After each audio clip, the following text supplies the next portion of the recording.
ভারতবর্ষে trade union আন্দোলনের প্রথম একটা সাংগঠনিক রূপ আসে 1920 সালে।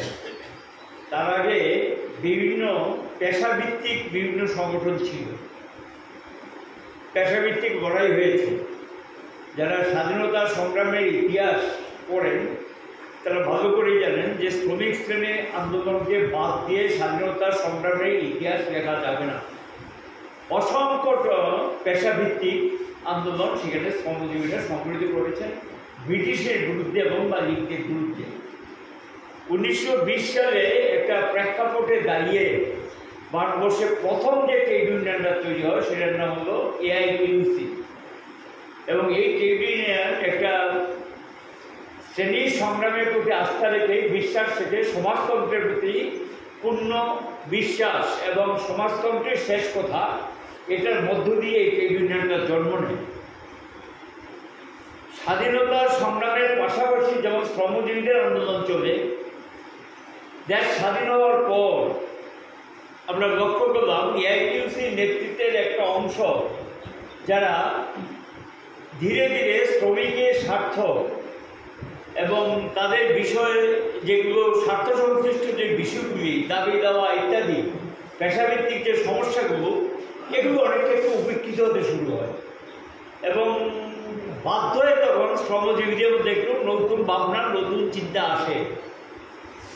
এখন কি শ্রেণী সংগ্রামে বিশ্বাস করবে না শ্রেণী সমঝোতায় বিশ্বাস করবে? শ্রেণী সমঝোতা মানে সেখানে মূলত শ্রমিক শ্রেণীর স্বার্থকে বিসর্জন দিয়ে মালিকদের কাছে অনেকটা আত্মসমর্পণ এবং শ্রমিক শ্রেণীর কথা বলা, শ্রমিকের কথা আলোচনা করা, লম্বা চোরা ভাষণ দেওয়া এবং এমন একটা ভাব দেখায় যেমন তাদের শ্রমিকের দরদে একবারে সাংঘাতিকভাবে উতলিয়ে পড়ছে, কিন্তু বাস্তবে তারা মালিকদের হয়েই কাজ করে, কারণ শ্রমিকদের মধ্যে বিভ্রান্তি তৈরি করার জন্য এই কাজটা করে। এবং একটা অংশ লিডারশিপের লক্ষ্য করে একটা সুবিধাবাদী অবস্থান নিতে শুরু করে, আপোষ নীতি। এবং এই আপোষ নীতির লক্ষ্য দেখা যায় শাসক দলের সঙ্গেও কোনো কোনো ক্ষেত্রে কিছু বোঝাপড়া তৈরি হয় এবং শ্রমিক শ্রেণী আন্তর্জাতিকতা বিশ্বাস করে।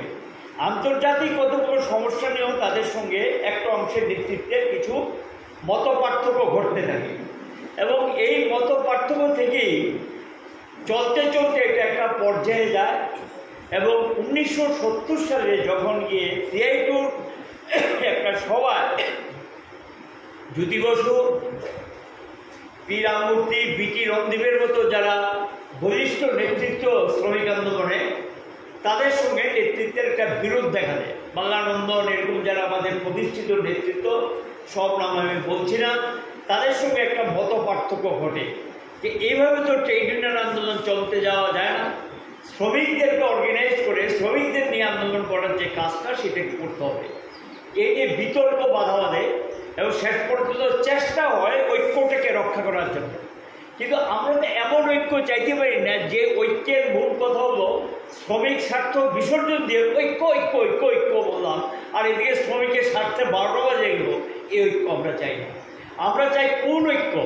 শ্রমজীবীদের স্বার্থ রক্ষা করার জন্য কোনো লড়াই সংগ্রামে একতা গড়ে তোলো এবং দেখবেন এই স্লোগানটা আছে, দুনিয়ার মজদুর এক হোক। এই স্লোগান আমরা বিশ্বাস করি, এটা একটা আন্তর্জাতিক স্লোগান, ঘরের মধ্য দিয়ে স্লোগানটা তৈরি হয়েছে। কিন্তু ঐক্যের অর্থ এই ঐক্য নয় যে শ্রমজীবীদের স্বার্থ রক্ষা করে মালিকের স্বার্থে ঐক্যের নামে তাদের স্বার্থকে বিসর্জন দিয়ে এবং বিশ্বাসঘাতকামীর কাজ করব, এটা চলতে দেওয়া যায় না।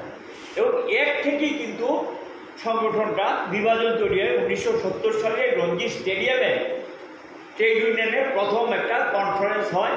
সেই সম্মেলনে আমাদের রাজ্য থেকেও প্রতিনিধিরা গিয়েছিলেন, আমাদের বরিষ্ঠ নেতৃত্ব তারা যেমন ছিলেন, আমরাও যারা অল্প বয়সে মাত্র হাতে করি সেই দিন এই সম্মেলনে অংশ নেওয়ার সুযোগ হয়েছিল। জীবনের একটা বিরাট অভিজ্ঞতা আমরা অর্জন করতে পেরেছি এবং এই সিদ্ধান্ত যে কতটুকু সঠিক লক্ষ্য করা গেছে।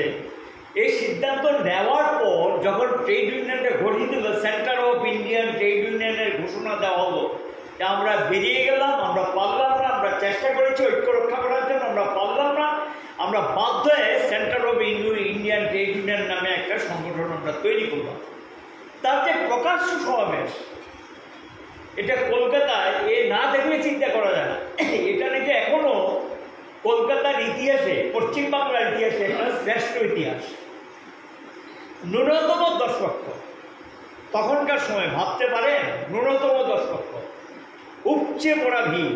তাহলে বোঝা গেল শ্রমজীবীরা চেয়েছিলেন এই ধরনের একটা সংগঠন জন্ম নিয়ে, এই ধরনের একটা গড়ানোর সংগঠন তারা চায়, এটা মনের সংগঠন, মনের চাহিদা মেটানোর জন্য এই ধরনের একটা সংগঠন চাই, এবং এই দিয়ে কিন্তু তার সূচনা হয়।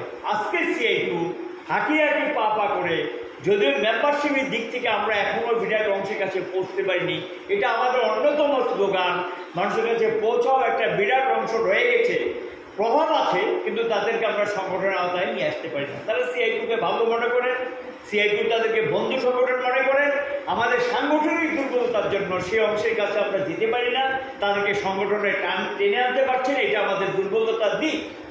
এখনও ভারতবর্ষে প্রায় আমাদের 64 থেকে 65 লক্ষের মতো মেম্বারশিপ আমাদের আছে। CITU বিভিন্ন 4000-এর উপর ইউনিয়ন গোটা ভারতবর্ষে, তার যে ইউনিয়নের মেম্বারশিপগুলো, এটার ভিত্তিতে এই সংখ্যাটা আছে। এবং কয়েকদিনে আমাদের জেনারেল কাউন্সিল মিটিংও একটা মোটামুটি আলোচনা হয়েছে যে আমরা অল ইন্ডিয়া কনফারেন্সে যাচ্ছি। আমরা 31 ডিসেম্বর থেকে 4 জানুয়ারি পর্যন্ত 5 দিনের সর্বভারতীয় সম্মেলন হবে। মানে গত বছরের মেম্বারশিপটাকে ধরেই সেটা হবে, এবং এই সম্মেলনটার জন্য সেখানে কাউন্সিল সিদ্ধান্ত গ্রহণ করে। এখন এই পরিস্থিতির মধ্যে কমরেড, এখন একটা হলো গিয়ে যে লড়াই আমরা করছি, আমার দাবি দেওয়ার সংগ্রাম ইত্যাদি, আমরা ঐক্যে বিশ্বাস করি, এবং এই ঐক্যটাকে ভেঙে দেওয়ার জন্য এখন পুঁজিবাদী দুনিয়া তারা এখন গাঁটছড়া বেঁধেছেন সাম্প্রদায়িক শক্তির সঙ্গে। কোথাও জাতীয়তাবাদী স্লোগান, কোথাও সাম্প্রদায়িক স্লোগানকে সামনে এনে এই ঐক্যটাকে ভাঙার চেষ্টা করছে। এটার লক্ষ্য একটাই, শ্রমিক শ্রেণীর, শ্রমজীবীদের যে একতা, এটাকে ভেঙে দাও এবং সম্প্রদায়ের মধ্যে বিভাজন তৈরি করো, ভাষার নামে বিভাজন তৈরি করো, ধর্মের নামে বিভাজন করো। আমাদের দেশে একটা ভয়ঙ্কর রূপ নিয়েছে, ধর্মের নামে বিভাজন করার চেষ্টা হচ্ছে, যে কোনো বিষয়ই ধর্মকে টেনে এনে একটা বিভাজনের রাজনীতি চলছে। এটার লক্ষ্য একটাই, মালিকদের স্বার্থ রক্ষা করা, পুঁজিবাদীদের স্বার্থ রক্ষা করা, পুঁজিবাদী দুনিয়া যে লুটপাট, এটাকে টিকিয়ে রাখার জন্য তারা এটা করছে। এটা তাদের একটা চূড়ান্ত লক্ষ্য, এবং এই লক্ষ্যটার বিরুদ্ধে আমাদের দায়িত্ব তো শ্রমজীবীদের মধ্যে সংগঠনটা নিয়ে যাওয়া, তাদেরকে ঐক্যবদ্ধ করা, এবং তাদেরকে লড়াই সংগ্রামের মধ্যে অভিজ্ঞতা দেওয়া, সেটাকে একটা জায়গাতে সাংগঠনিক রূপ দেওয়া, এবং এই কাজটা করতে গেলে তার সচেতনতা মানকে উন্নত স্তরে নিয়ে যেতে হবে। উন্নত স্তরে নিয়ে যেতে গেলে আমরা প্রতিটা শ্রমিকের সঙ্গে সেখানে কন্ট্রাক্ট বা সম্পর্ক গড়ে তুলতে হবে। এই দুর্বলতা আমরা ভুগছি, এটা অস্বীকার করার সুযোগ নেই। আমাদের রাজ্যে আমরা লক্ষ্য করেছি, আমরা বলেছিলাম গত বছর যে এইভাবে চলবে না, মেম্বারশিপের কৌশল পাল্টাও। যখন আমরা দেখছি যারা আমাদেরকে আক্রমণ করছেন, যারা আমাদেরকে সহ্য করতে পারে না, যাদের বিরুদ্ধে আমাদের লড়াই, তারা কিন্তু তাদের কৌশলের পরিবর্তন ঘটিয়েছে।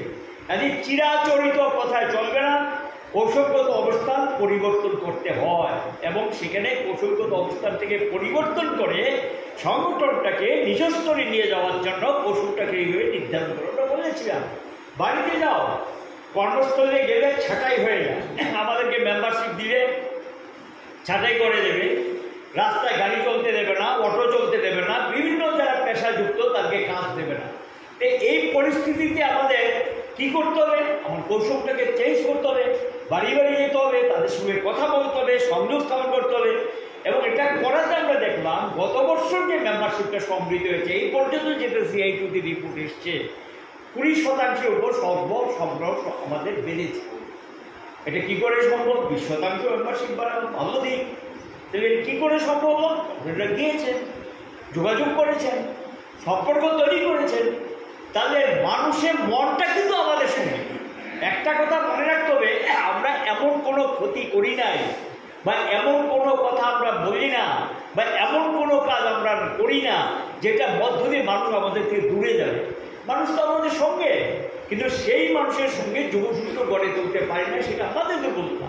যে এই দুর্বলতা কাটিয়ে যাদের কাছে আমরা পৌঁছতে পারিনি তাদের কাছে আমাদের পৌঁছতে হবে, এবং এটাকে চ্যালেঞ্জ হিসেবে গ্রহণ করে আমাদের অগ্রসর হতে হবে। এটা অন্যতম একটা স্লোগান।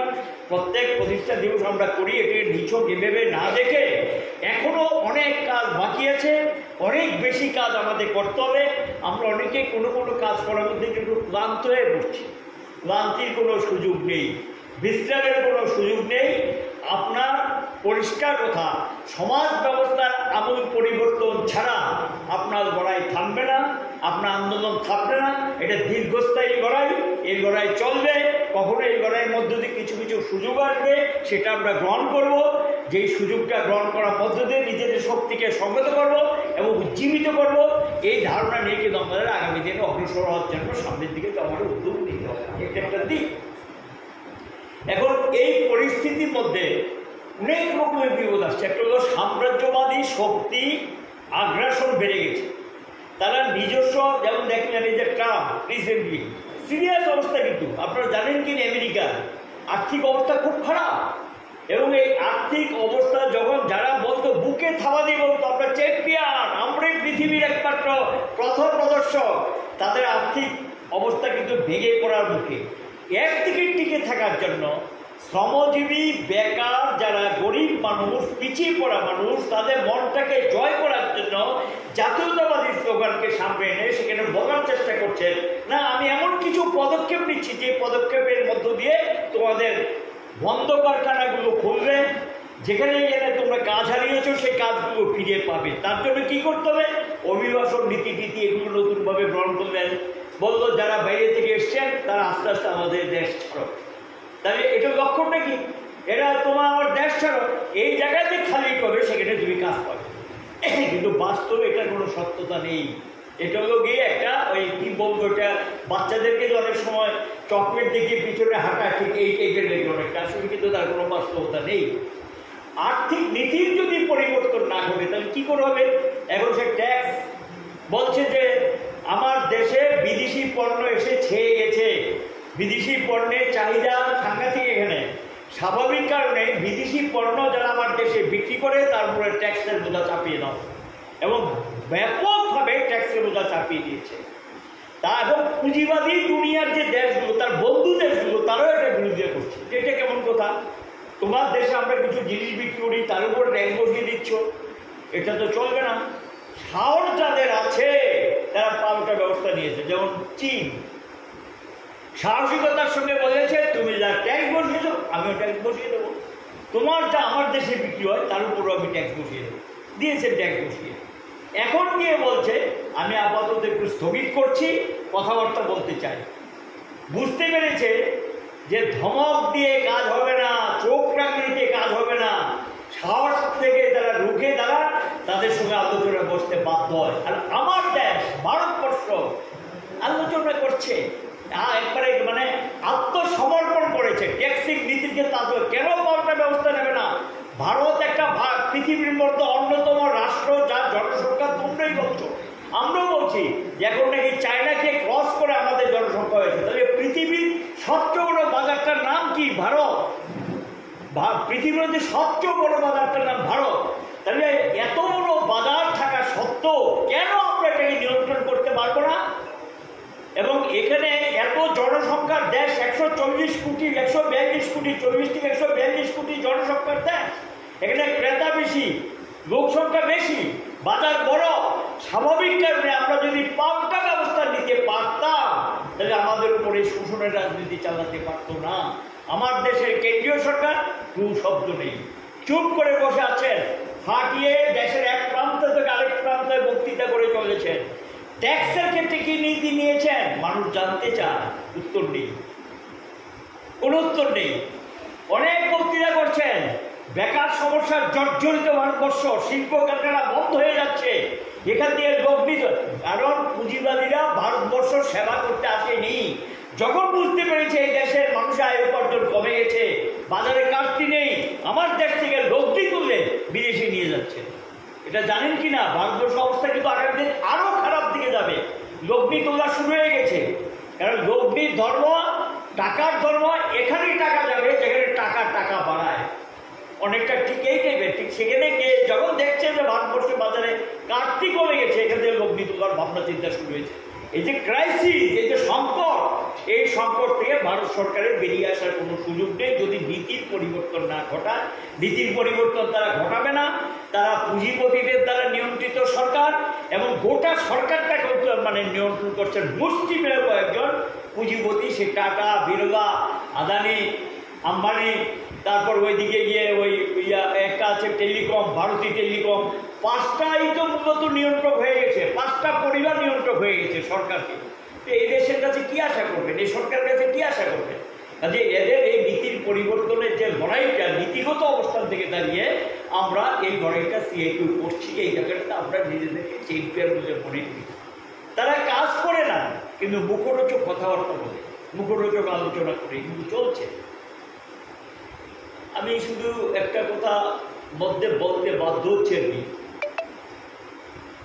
আমাদের শঙ্কর দত্ত এবং আমি নিজেও আমরা লিডারশিপের কয়েকজন বাইরে ছিলাম, আমাদের একটা কাউন্সিল মিটিং ছিল। ফিরে এসে দেখলাম এটা আমরা সংবাদ মাধ্যমে দৃষ্টি আকর্ষণ করতে চাই এবং এটা নোট ডাউন করার জন্য বলতো। এবং সেখানে রতনলাল নাথ তিনি দেখলাম একটা পত্রিকাতে দেখলাম, কালকে শঙ্কর দত্তও ছিল, আমিও ছিলাম, কথাবার্তা হচ্ছিল, আলোচনা করছিলাম। চা বাগানে নাকি স্বর্গ বানিয়ে দিয়েছেন ত্রিপুরাতে, স্বর্গ হয়ে গেছে একেবারে, আর কোনো সমস্যা নেই। গত 24 তারিখে সংবাদ মাধ্যমে এটা দেখলাম। কি স্বর্গ বানিয়েছেন আপনি? আপনাদের সরকার, বিজেপি নেতৃত্বের সরকার।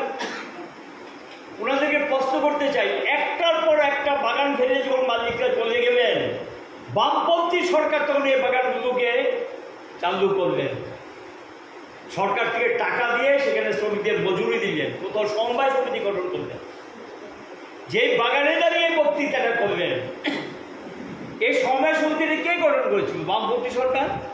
ভারতবর্ষের অন্যতম একটা শ্রেষ্ঠ বাগান হিসেবে, শ্রমিকদের পরিচালিত শ্রেষ্ঠ বাগান হিসেবে পরিচিতি কোন সময় লাভ করেছিল? বামপন্থী সরকারের সময়।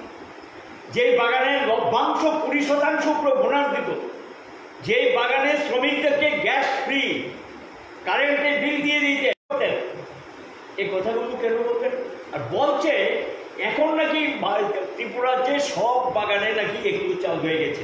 প্রথম প্রশ্ন যিনি এটা করেছেন, বলে বামফ্রন্ট সরকারের সময় 6 মাস বা 1 বছর পরে মূল্যসূচক অনুযায়ী, বা মূল্যসূচক মানে কনজিউমার প্রাইস ইন্ডেক্স, ভোক্তা মূল্যসূচক অনুযায়ী শ্রম দপ্তর সেখানে তার একটা অ্যাডভাইজারি বোর্ড থাকে, সেই অ্যাডভাইজারি বোর্ডের মাধ্যমে সেখানে টাইম টু টাইম শ্রমিকদের বেতনটা বাড়ত, মজুরিটা বাড়ত। এবং এটা একটা প্রসেস, এটা একটা প্রক্রিয়া, এটা চলতো। কিন্তু সরকার পরিবর্তন যখন হলো, লাস্ট গিয়ে চা শ্রমিকদের মজুরি নির্ধারিত হয়েছিল 1 ডিসেম্বর 2017, নোটিফিকেশন হয়েছিল 176 টাকা। সেই মজুরি তো দিলেন না, মালিকটা মামলায় গেলেন। আমরা এই মামলায় একটা পক্ষ হলাম, লড়াই চললো, হাইকোর্টে হারলো সিঙ্গেল বেঞ্চে, তারপর মালিকটা গেলেন ডিভিশন বেঞ্চে।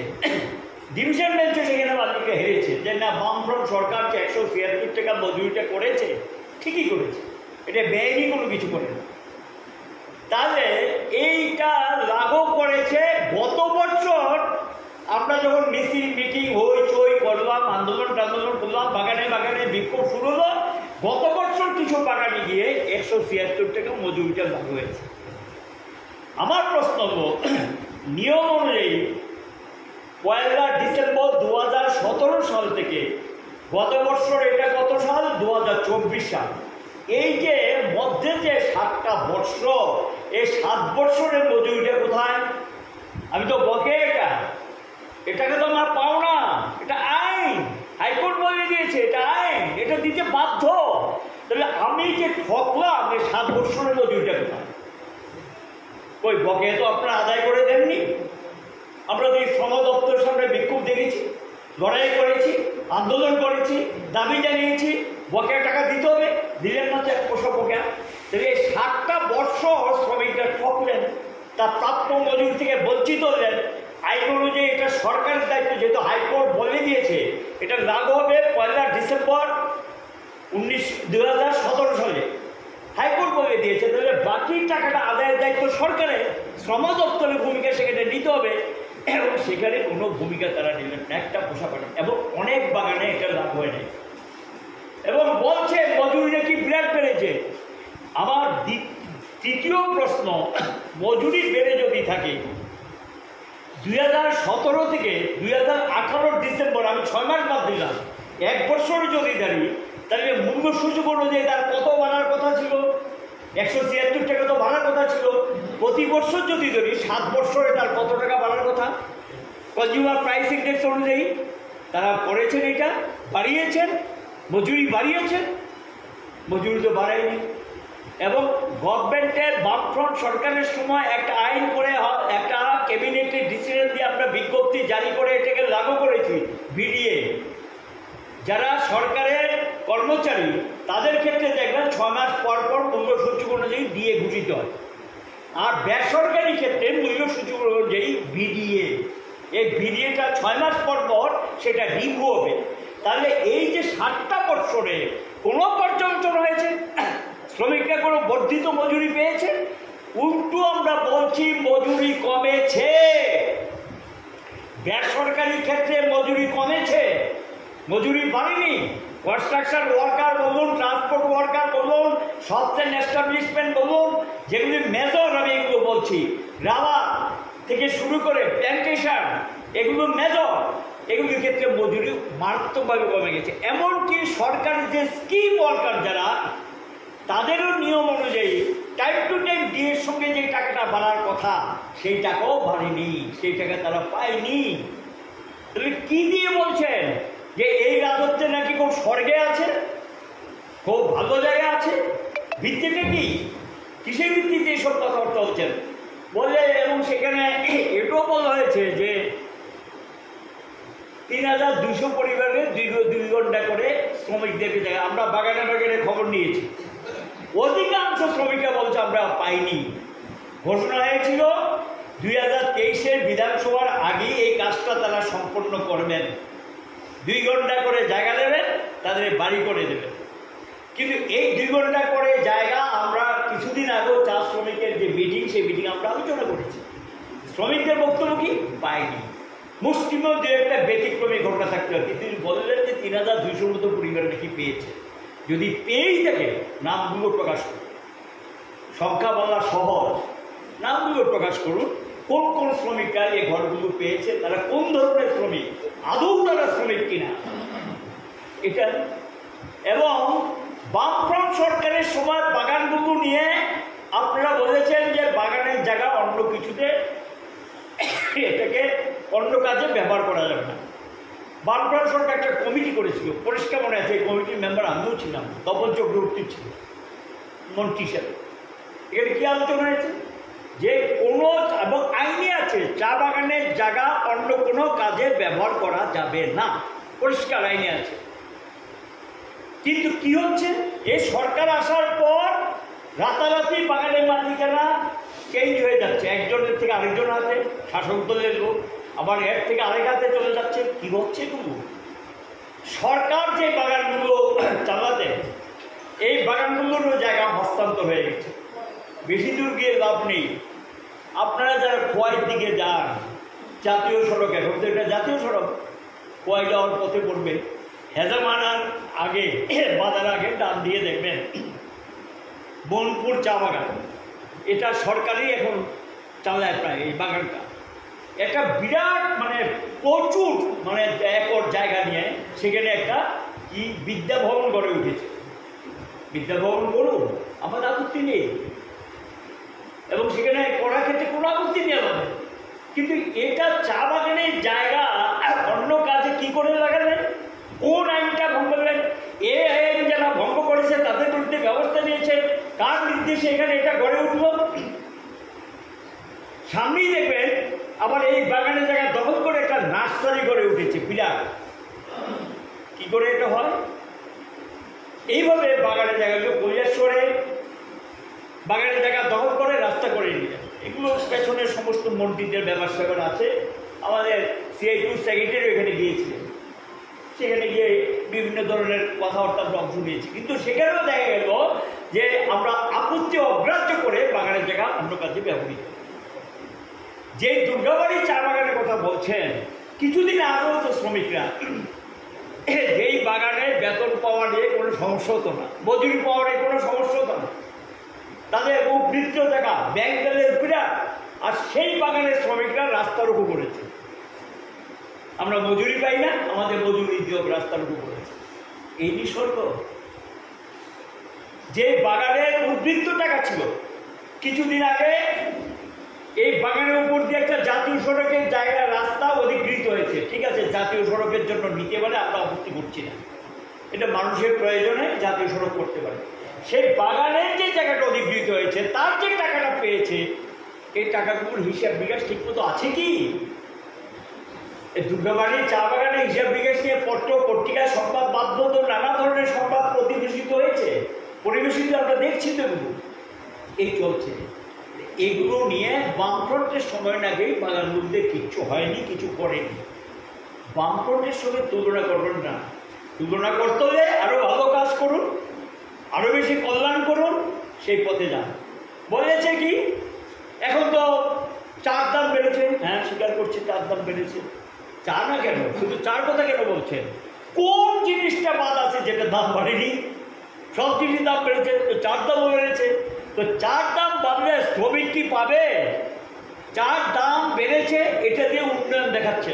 চার দাম বেড়েছে, ঠিক আছে ভালো কথা, তাহলে চার দাম বেড়েছে, এই টাকাটা কি শ্রমিক পাবে না মালিক পাবে? চার দাম, চা যেটা উৎপাদিত চার মালিক তো শ্রমিক না, এটা মালিক। তাহলে বর্ধিত দামটা মালিকের মুনাফা হলো। তাহলে মালিকের মুনাফার জন্য যারা চা উৎপাদন করলেন বা চা পাতি তুললেন থেকে আরম্ভ করে চাটাকে উৎপাদন করার জন্য ভূমিকা নিলেন, যেই চা পাতিটা বিক্রি করে লভ্যাংশ পাচ্ছেন, তার অংশ কেন শ্রমিক পাবে না? তার মজুরিটা কেন বাড়বে না?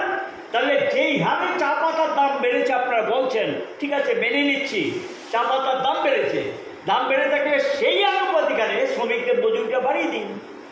তো মজুরি তো বাড়াবেন না গত 7 বছরের মধ্যে, যেটা বামফ্রন্ট সরকার সঙ্গে ঘোষিত মজুরি তার থেকে ধরেই।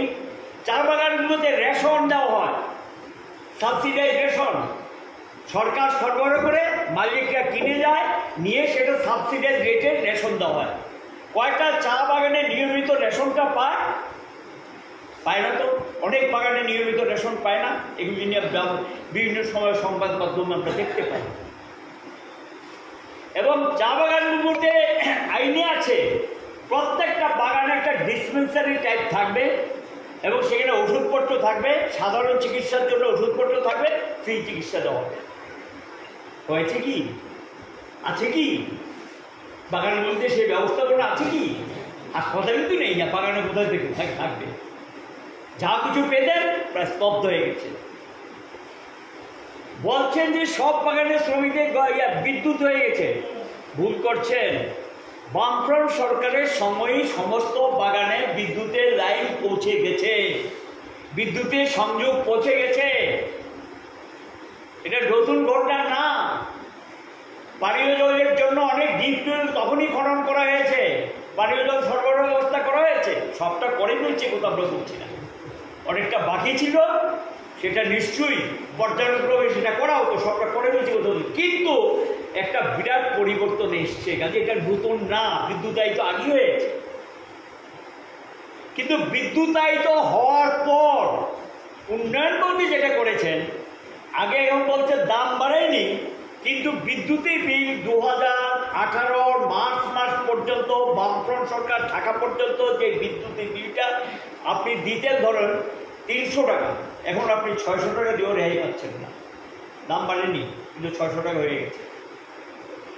এটা ব্যাখ্যা কি বলতে পারবো না। আজকে পেপারও দেখলাম আরো 77 পয়সা পার ইউনিটে বাড়িয়ে দিয়েছে। এই চলছে, এই যে উন্নয়ন বলছে বামফ্রন্ট সরকারের সঙ্গে কিচ্ছু করেনি, এই উন্নয়ন করেছে। ঘর আমরা চেয়েছিলাম সবাইকে, এটা কিন্তু মালিকের দায়িত্ব তাদেরকে ঘর করে দেওয়া। মালিকরা সব জায়গায় করেনি, চাপ দেওয়ার পর কিছু ঘর করে দিয়েছে, আর কিছু ইন্দিরা আবাস যোজনা ঘর পেয়েছে। আমরা চাই প্রত্যেকে ঘর পাক, তারা যেই জায়গাটাতে ঘর করে দেবে সেই জায়গাটা তাদের 2 ঘন্টা করে অ্যালটমেন্ট করে দিক। এই দাবি যেটা এটা সঠিক, আমরা দাবি সমর্থন করি, প্রত্যেকেই দেওয়া উচিত। এই হলো কি অবস্থা। এবং এই পরিস্থিতির মধ্যে হ্যাঁ এটা ঠিক যে একটা অকশনের জন্য সেন্টার আপনারা এখানে করেছেন। আমরা সব কিছু বিরোধিতা করি না, সত্যকে স্বীকার করিনি। এটা আমাদের সময় আমাদের উদ্যোগ শুরু হয়েছিল, সেন্ট্রাল গভর্নমেন্টের অসহযোগিতার জন্য আমরা এটা করে উঠতে পারিনি। শেষ পর্যন্ত একটা অকশন সেন্টার এখানে তৈরি করেছেন এবং এখানে যাতে চা বিক্রি করা যায়, চাপাতিটা বিক্রি করা যায়, সবটা যাতে আসামে যেতে না হয় তার জন্য এটা করেছেন। ভালো, আমরা ধন্যবাদ জানাই। কিন্তু এটার সঙ্গে বামফ্রন্ট সরকারের যে কাজটা সেটাকে যদি আপনি খাটো করেন, এটা তো একটা রাজনৈতিক উদ্দেশ্য এটা হওয়া উচিত না। আমি প্রসঙ্গক্রমে এটা বললাম কারণ দেখলাম যেই কায়দায় পত্রিকাগুলিতে সংগঠন, নিশ্চয়ই তিনি বলেছেন, পত্রিকাগুলি তো আর এটা নিজের থেকে ছাপায়নি, বলেছেন বলে সেটা পত্রিকায় এসছে। এই কারণে প্রসঙ্গক্রমে এটা আমি আজকে উত্থাপন করলাম এবং বললাম। আমি আজকে এখানে সিআইটির পক্ষ থেকে যেটা বলবো করবে,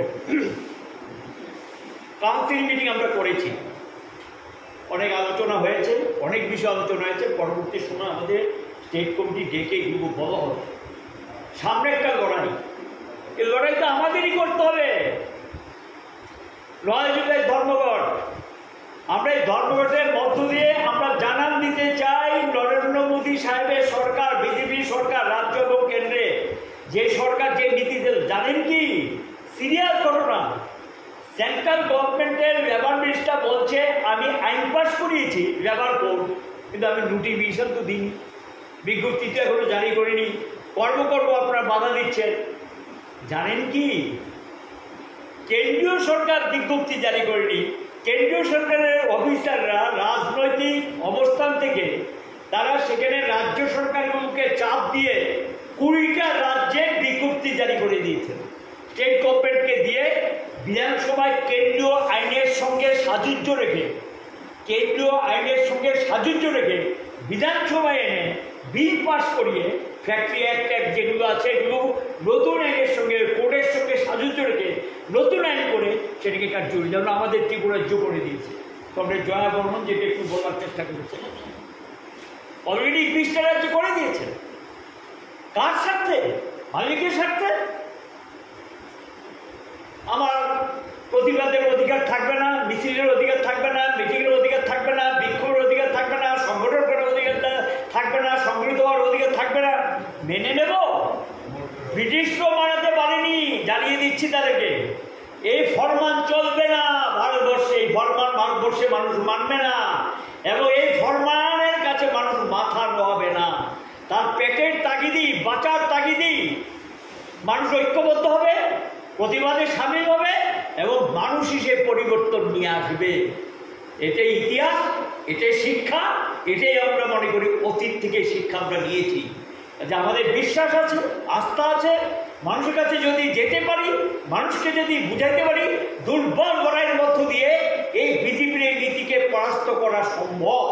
এই কাজটার একটা মহড়া হিসাবে 10টি ট্রেড ইউনিয়ন যে জুলাই মাসের 9 তারিখ যে ধর্মঘটটা পিছিয়ে আমরা 20 মে থেকে এটাকে নিয়ে জুলাই মাসের 9 তারিখ করা হয়েছে, এই ধর্মঘটের জন্য ব্যাপক প্রস্তুতি শুরু করুন। মানুষের কাছে প্রচারটা নিয়ে যান, বুঝান, কথা বলেন, আলোচনা করেন। বিরাট অংশের মানুষের সমর্থন আমরা পাবো। মানুষের নাবিশ্বাস উঠে গেছে।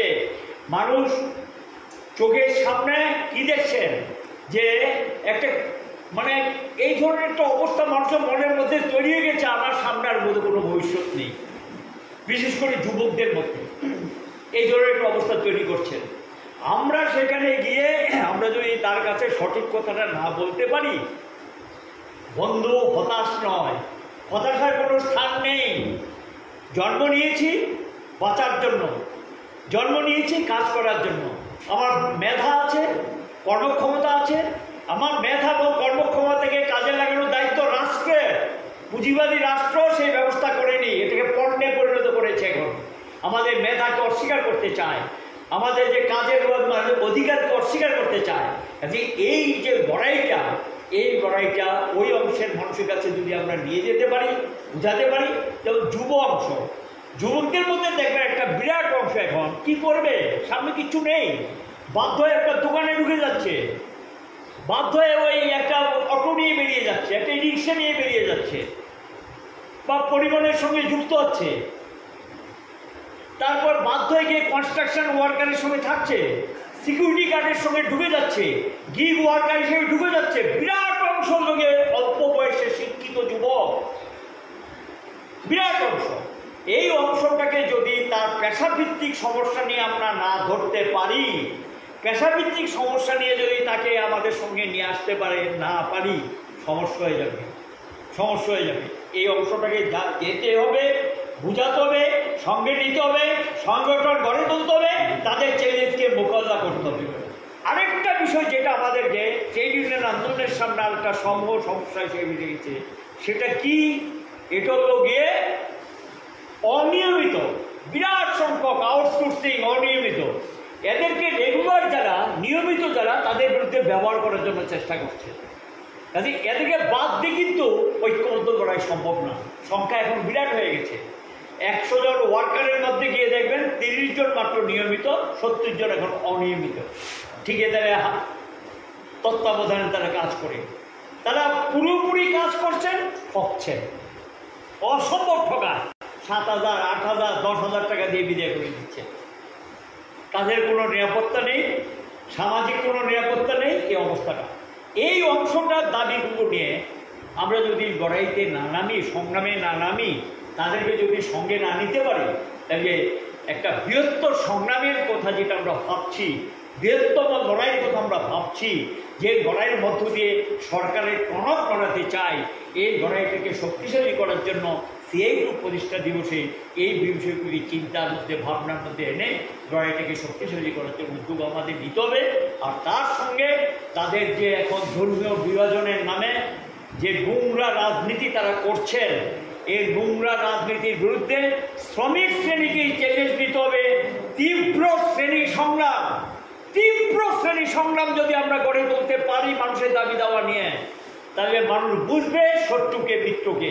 আর ওই সমস্ত যে সমস্ত সাম্প্রদায়িক শক্তিগুলো পিছু হটতে বাধ্য হবে। তীব্র শ্রেণী সংগ্রামই একমাত্র সাম্প্রদায়িক শক্তিকে মোকাবিলা করতে পারে। এই শ্রেণী সংগ্রাম তৈরি করার জন্য আমাদের সংগঠনকে সেইভাবে আপনারা তৈরি করবেন, এই আহ্বান রেখে উপস্থিত সকলকে ধন্যবাদ জানাই। আমার পক্ষ শেষ করলাম। এবং সিআইটু জিন্দাবাদ। আর আমাদের দুনিয়ার মজদুরে এক হো যে স্লোগান, এটা আপনাকে সামনে নিয়ে যারা আমাদের সংগঠনের আওতায় নেই তাদেরকে নিয়ে আসার জন্য উদ্যোগ আমরা গ্রহণ করবে, এই কথা বলে ধন্যবাদ জানিয়ে বক্তব্য। নমস্কার। সবার থেকে